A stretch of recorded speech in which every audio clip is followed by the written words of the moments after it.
अस्सलामुअलैकुम। Welcome to star poetry centre.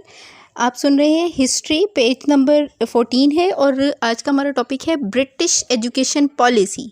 यानी कि बरतानवियों ने इंडिया में आकर, बरसगीर में आकर कौन सी तालीमी पॉलिसी इंट्रोड्यूस करवाई। और ये बहुत अहम टॉपिक है और इसमें से कोई शॉर्ट क्वेश्चन भी है, मेरे ख्याल से एक दो, लॉन्ग भी है एक। Before the British India had its own educational system.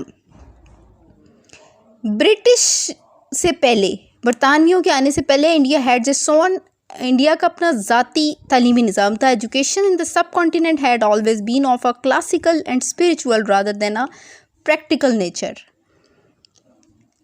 Indian तालीमी निज़ाम जो था ना, वो स्पिरिचुअल कहते हैं रूहानी को, क्लासिकल कहते हैं जो कि ऐसी तालीम होती है जो कि उनकी मजहबी और उससे रेलिवेंट होती है। ठीक है, यहाँ पे इससे मुराद ये है मुक़द्दस। Education in the subcontinent, तालीम बर्रे सगीर में had always been of a classical and spiritual rather than a practical nature.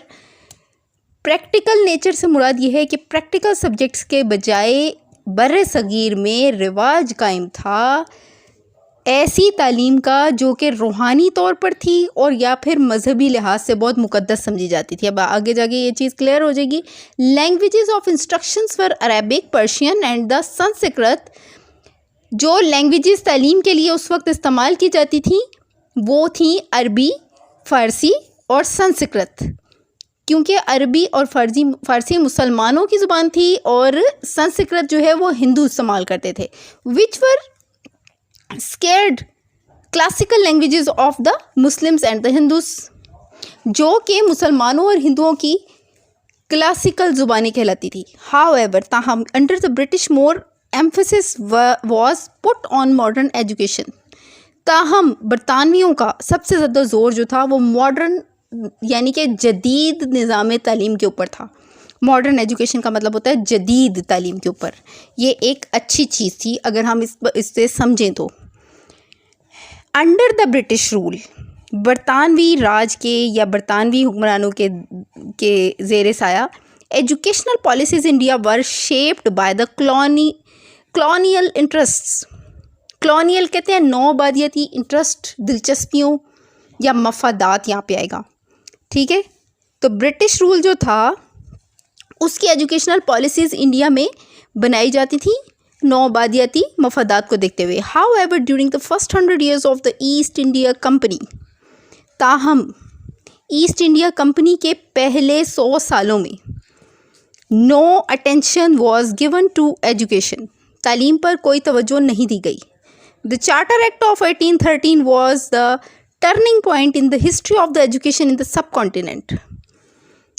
Charter act 1813 turning point था बरसगीर की तालीम की तारीख में। विद दिस एक्ट, इस एक्ट की वजह से education became one of the duties of the company, तालीम जो है वो कंपनीज के सबसे बड़ा फ़र्ज़ बन गया इन द सब कॉन्टिनेंट में। Section 43 of this act defined the objectives of the educational policy, which included the revival and improvement of the literature। ठीक है, लिटरेचर किसे कहते हैं? अदब को। इम्प्रूवमेंट कहते हैं तरक्की को। ठीक है, इससे मुराद ये हुई कि ये जो एक्ट था सेक्शन 43 इसका जो था, उसमें एक एक्ट पास किया गया था जिसका मतलब था तालीम के मकासद की पॉलिसियाँ वज़ा करना और ख़ास तौर पे अदब को तरक्की देना। The encouragement of learned natives of India and the introduction and promotion of a knowledge of sciences among the inhabitants of the British territories in India.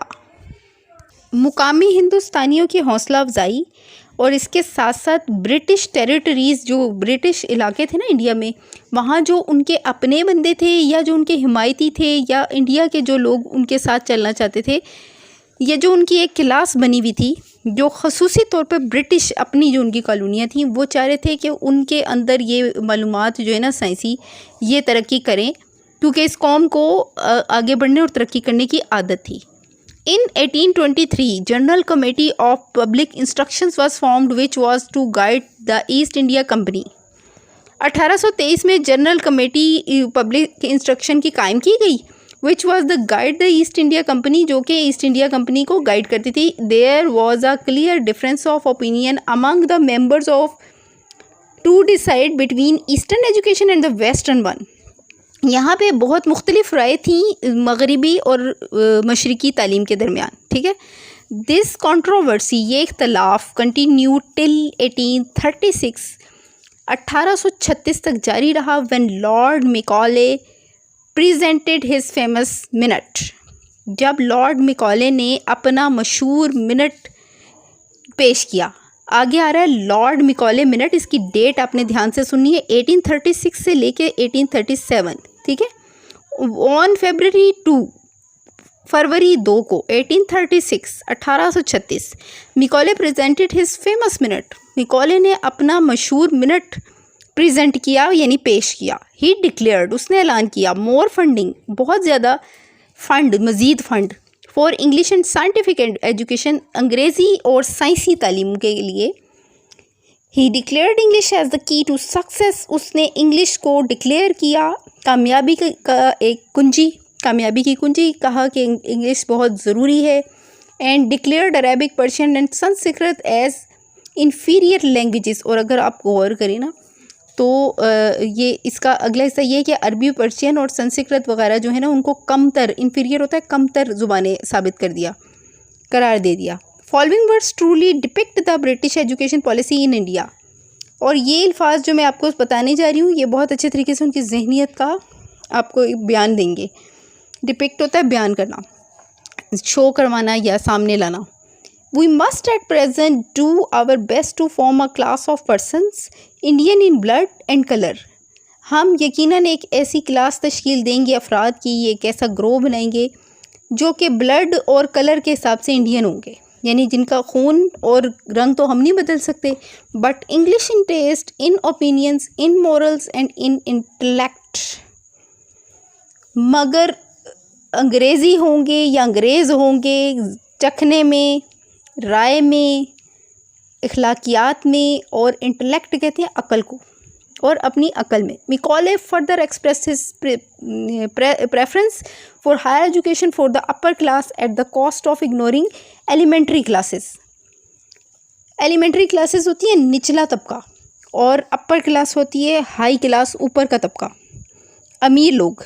तो मिकॉले ने जो नज़रिया अपना पेश किया था ना एजुकेशन का, इसके हिसाब से जो अमीर और बड़े लोग थे, जो तालीम से आगाह थे, जो उनके साथ चलने के लिए तैयार थे, जो मॉडर्न एजुकेशन को पसंद करते थे, अगर उनमें तालीम ज़्यादा हो जाए या वो तालीम हासिल कर लें तो शायद उनको देख के छोटा तबका खुद ब खुद सीख जाएगा. मगर ऐसा नहीं हुआ. He believe that the education from the upper class, ये देखें ना ये बात आ गई, could be transmitted to lower classes. उसे यकीन था कि तालीम ऊपर की क्लास से ज़रूर ट्रांसफ़र हो जाएगी लोअर क्लास में, निचले तबके में. But this could never happen, मगर ऐसा नहीं हुआ. The result of Macaulay's minute was systematically wiping out the traditional Indian education system and sciences. Macaulay minute का रिज़ल्ट कोई ट्रेडिशनली इंडियन एजुकेशन सिस्टम और साइंसेस के लिए कोई इतना अच्छा नहीं रहा. अब हम आ गए पेज नंबर 15 पे. वुड्स डिस्पैच 1854, 1854 में वुड्स डिस्पैच इसका नाम है ये. तो in order to review the education policies followed by East India Company, East India Company की पॉलिसीज़ को फॉलो करते हुए a special parliamentary committee was appointed to suggest educational policy for India. India के लिए एक ख़ास एजुकेशनल पॉलिसी तरतीब देने के लिए एक पार्लियामेंट्री कमेटी जो थी वो तश्कील दी गई. After through evaluation the committee presented a policy document on education. कुछ ही अरसे के बाद कमेटी ने पेश कर दी एक पॉलिसी डॉक्यूमेंट या दस्तावेज़ जिसे कहते हैं ऑन एजुकेशन के ऊपर. As Charles Wood was the president of the board of the control for India.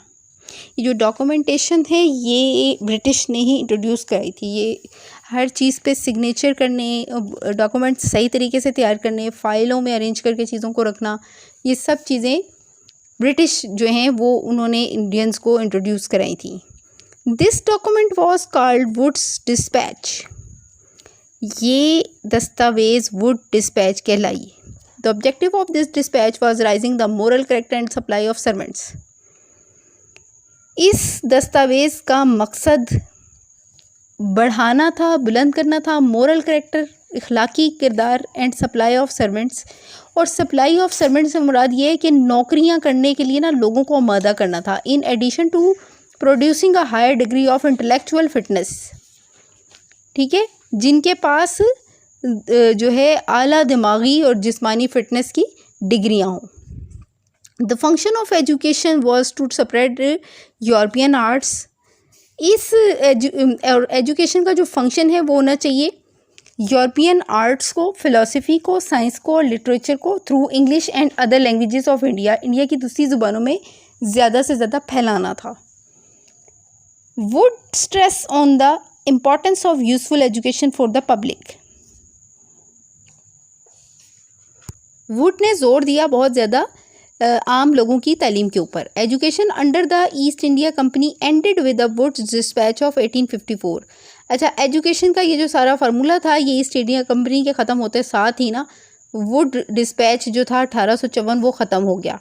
As the company was abolished in 1858 and the government of India came directly under the British government in 1882। Company ख़त्म हो गई 1858 में। क्यों ख़त्म हो गई मैंने आपको बताया तो था कि मलका विक्टोरिया की हुकूमत जो आ गई थी और उन्होंने ईस्ट इंडिया कंपनी ख़त्म करके डायरेक्ट हुकूमत आ गई थी मलका विक्टोरिया की, ठीक है। तो ये वही वाला सारा वाक़े की वजह से ना ये सारा कुछ बीच में रह गया, बंद हो गया, कंपनी बंद हो गई, तो ये सारा मामला बीच में रोल हो गया। इन 1882 में Hunter commission was form to valuate the achieve Wood dispatch of 1854। दोबारा फिर 1882 में Hunter commission was formed, commission form की गई, ठीक है, to evaluate the achieve Wood dispatch of 1854। इसके 1854 में पेश किए जाने वाले वुड डिस्पैच के बारे में दोबारा से नए सिरे से फिर मामला पे गौर किया गया। This commission underline the role of the state improvement of elementary and secondary education.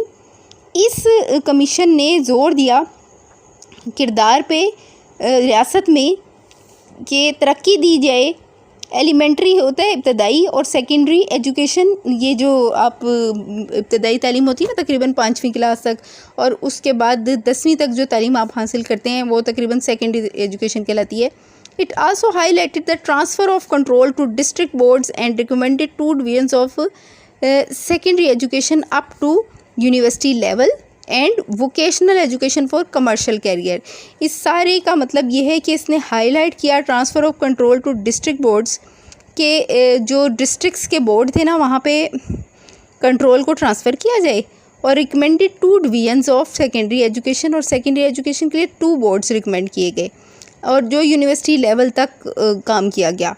And और वोकेशनल एजुकेशन होती है ये जो दूसरी तालीम हासिल करते हैं, सिलाई कढ़ाई और मुख्तलिफ़ फ़नून महारत की जो चीज़ें होती हैं फॉर कमर्शियल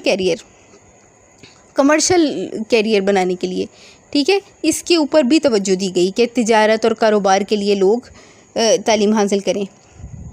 तो यहाँ पे आज का मेरा ये टॉपिक ख़त्म हुआ। पेज नंबर 15 पे अभी हम हैं और नेक्स्ट हम पढ़ेंगे colonial economic policy in India.